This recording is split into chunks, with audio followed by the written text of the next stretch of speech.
Buonasera. State per vedere il primo, in realtà ne abbiamo già proiettati alcuni, il primo dei film scelti dal Guest Director 2015 del Torino Film Festival per la sua sezione Questioni di vita e di morte. Questo che state per vedere è il film che dà il titolo, la sezione che è ispirata di Ecstasy of Wilco Johnson, che è il nuovo film di Julien che Julien introdurrà domani. Ma questo è il film che dà il titolo alla sezione, cioè Matter of Life and Death di Powell e Pressburger, che è un assoluto capolavoro.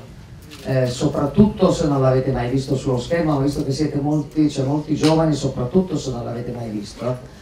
È un film assolutamente straordinario sia dal punto di vista della sceneggiatura che dal punto di vista delle invenzioni visive e per esempio del passaggio fra colore bianco e nero, che ha ispirato moltissimo per esempio Scorsese per Toro Scatenato. Comunque ve ne deve parlare il Guest Director 2015, Julien Temple, che conoscete già dall'anno scorso. Julien.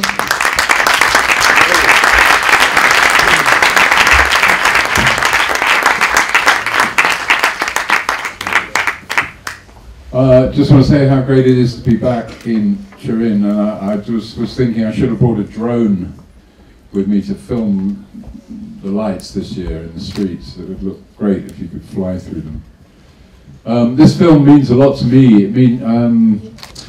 When I was growing up thinking about film, we were always told English film was not visual. It was all about the language, and you know, French cinema or Italian cinema and maybe American cinema were visual cinemas, and British cinema, English cinema was boring visually. And then I saw this film and I changed my mind, actually.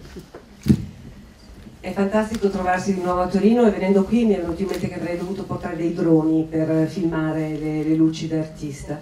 Il film che state per vedere è un film che ha avuto una grande importanza per me quando stavo pensando di fare cinema, e il cinema britannico non era noto per essere particolarmente visivo, era un cinema incentrato sul dialogo, contrariamente al cinema francese e al cinema italiano, quindi il cinema inglese era tutto sommato piuttosto noioso. And I guess without knowing it, I know that later I knew that Scorsese was champion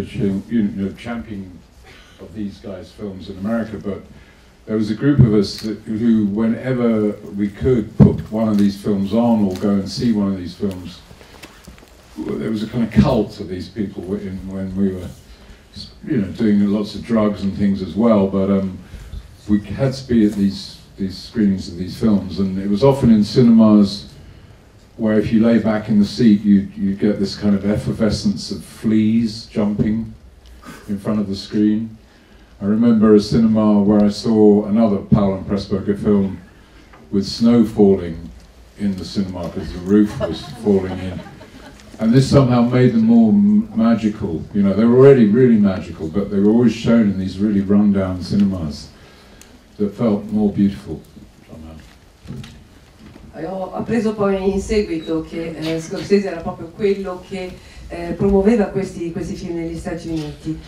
Noi andavamo a vederli perché per noi erano già dei film cult, facevamo tante cose allora, tra cui assunzione di droghe, e quando andavamo a vedere questi film nei cinema ci allungavamo sui sedili e la polvere che filtrava creava un effetto di effervescenza. Ricordo in particolare una volta andando a vedere un altro film di Powell e Pressburger che cadeva la neve dal tetto che era pieno di falle, rendendo ancora più magico questo spettacolo. Anyway, when I was making the film I made last year about my friend Wilco, who similarly to the David Niven character in this film had been kind of sentenced, had a death sentence. He was told he was going to die. David Niven in this film thinks he is dead, strangely. But Wilco is a man of great literary illusion. His everyday speech is full of secret quotations from, you know, Chaucer or Shakespeare, which he throws in such an easy way that no one recognizes they're there. So in the discussions I was having there were these beautiful literary quotes, and I just thought maybe I can try and find a cinematic way of doing what he does. So this was one of the films, you know, lying half awake and asleep, that would come into my head, and I started thinking I could maybe bounce things off this film. So it's one of the reasons why it's in the Wilco movie.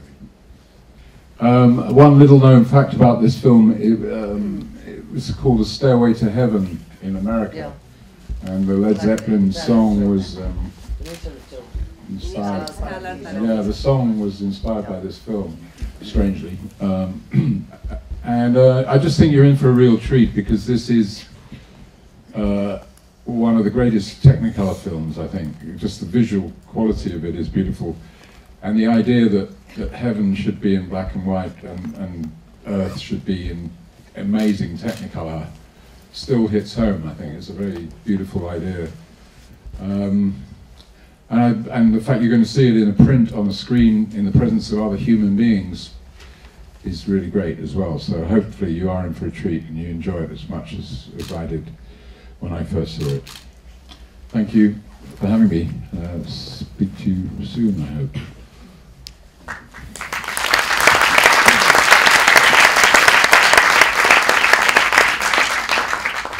Il titolo americano del film è uguale al titolo italiano, in italiano è Scala al paradiso, in inglese Stairway to Heaven, e ha ispirato la canzone, è stato proprio questo film.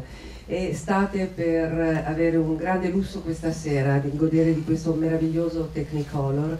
L'idea dei due registi di ritrarre il paradiso in bianco e nero e invece la terra a colori è ancora molto efficace oggi, e voi avete la possibilità di vedere questo film in pellicola insieme ad altri esseri umani. È davvero un lusso e mi auguro che lo apprezzerete come l'ho apprezzato io quando l'ho scoperto la prima volta. Grazie di avermi invitato e ci rivediamo nei prossimi giorni.